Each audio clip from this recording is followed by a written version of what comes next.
Diyan na si Ate. Wala na daw si... Mayor. Lahat ng mga director. Mayor. City, mga director.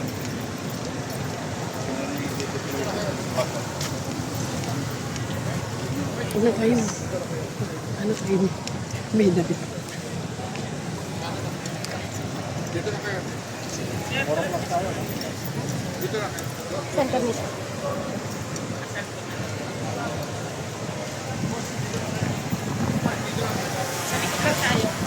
Dito. Dito na.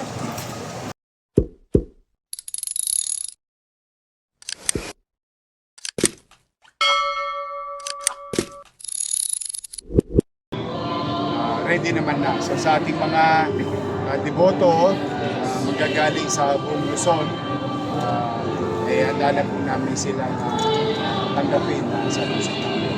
Just for the record, sir, Ayun, no, yung dito kasi wala talaga. Sanay ang mga taga-Quiapo sa tagubili ng pamalang lungsod taon-taon about making this space open. Pero, alam mo naman, yung ruta, siyempre meron diyang maghaharimunan, magbabakasakaling kahit papano, kumita. Huwag lang nilang haharangan yung mga itinalagang ruta ng translasyon at ialay natin yan sa mga deboto. Kung sa leti-leti lang sila, maaaring uunawain natin. Ngunit, may hinihingi naman akong responsibilidad na kaakibat ito sa mga maghaharimunan. Huwag na kayo nagkakalat ng mga stick na maaaring makasugat sa mga paa ng mga deboto dahil generally, great majority ng deboto naglalakad ng nakapaa. At year on year, ang isa sa mga injuries ay foot injuries. At hanggat maaari, huwag magbebenta ng mga botelya. Inuming nasa bote or glass. Meron naman ng mga plastic ngayon, but keep it to yourself. Keep it to, put it in a, at sa tamang sisidlan. Maging responsable silang maghanap buhay. Dagdag na rin natin. Oh yeah. Bawal po ang uminom sa pampublikong lugar. Very strict po yung Ordinance 5555 na i-implement sa surrounding area, hindi lang sa simbahan, buong Quiapo, within 500 meter radius. And to the seller, you are not allowed to sell. Temporarily, you are being restrained or being withdrawn your privilege to sell liquor on a stated date temporarily because permits were given to them as a store, but for the meantime, in the next 2 days, they should not be selling. Third, bawal po magpaputok sa buong Maynila. And alam niyo naman ang ibig namin sabihin doon kasi baka lalo na magkaroon ng kalituhan. Tapos naman na ang bagong taon. And kung meron pa kayo natitirang paputok, antabayanan ninyo sa Pebrero, 9, 2nd and 3rd week of February, magse-celebrate naman tayo ng Chinese New Year. So you can save it for that. But for the meantime, there is no point na magpaputok tayo. Tandaan po natin pag nagkalituhan, marami po tayong mga senior citizen na deboto, buong buhay nila. Kahit hirap sila physically, may nararamdaman sila physically, pumupunta pa rin sila sa translasyon. At sila ang maaaring unang maging biktima ng mga kaguluhan. So bilang paggalang at pagsunod sa panawagan ng simbahan, maging banal, maayos at ligtas itong selebrasyon ng kapistahan ng Poong Nazareno. So yun po ang mga aming panawagan at paalala sa mga deboto at dadako sa lungsod ng Manila at sa komunidad. Yung ordinansa may parusya, may penalty, mga penalties. May penalty yun. You'll be penalized. But we are not after to the penalty. What we're after and asking everyone is to cooperate. No? Yung kusang disiplina. Pag may kusang disiplina, mas maliwalas para sa lahat.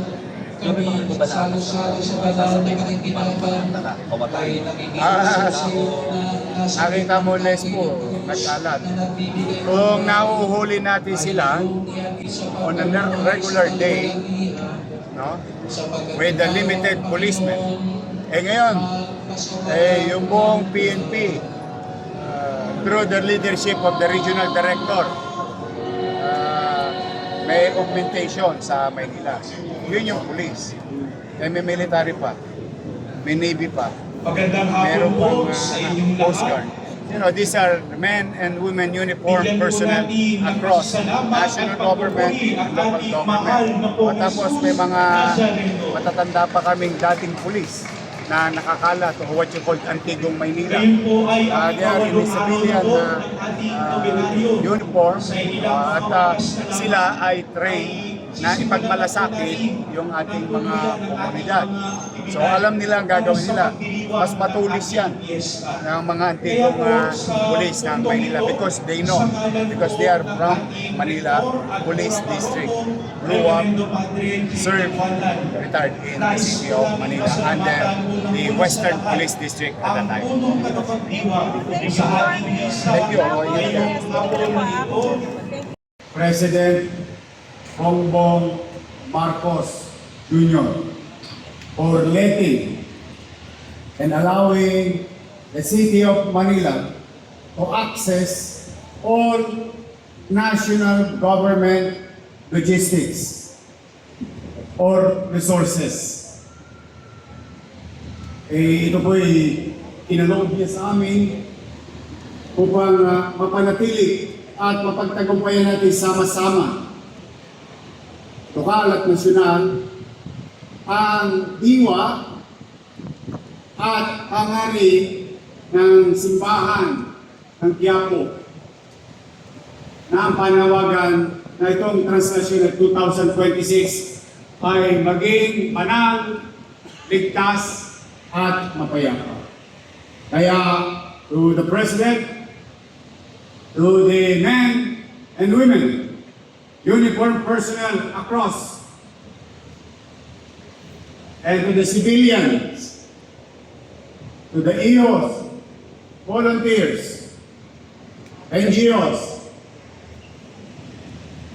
maraming salamat po on behalf of the people of Manila.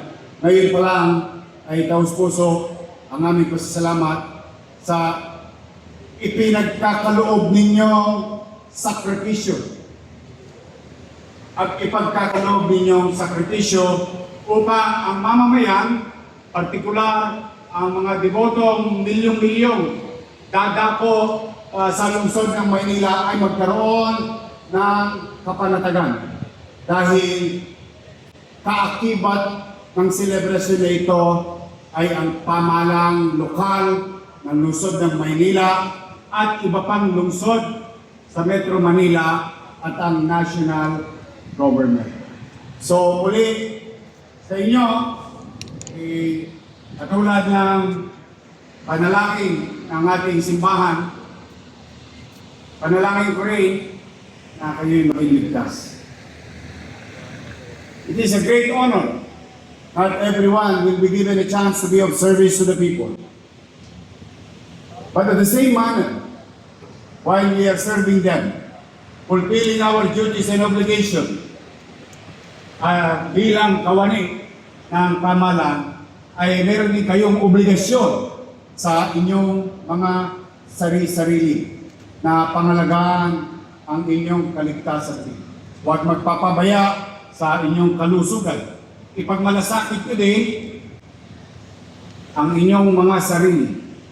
Yes, we wanted peaceful and successful Translasyon 2026. We are ready But as we have, like Father Iconan said, hindi natin alam at maulaan kung ano ang mangyayari. Bagamat tayo handa, ngunit uulit-ulitin ko. Habang kayo nandito sa Luneta, habang kayo nandito sa Maynila, taga-Maynila man kayo hindi, na maglilingkod sa mamamayang dadako dito, may mga mahal kayo sa buhay na nag-aantay sa inyo. Kaya, pagmalasakitan niyo rin ang inyong sarili. Huwag kayong magpapabaya. So sa aming mga volunteers, sa mga ihos, thank you very much for doing this year on year. I think all your life you've been doing this. Now you'll see the government here supporting our pride activity in the city of Manila. Totoo po na dito magsisimula. We are now located in the kilometer zero of the country. And that also goes to our church, Poong Nazareno.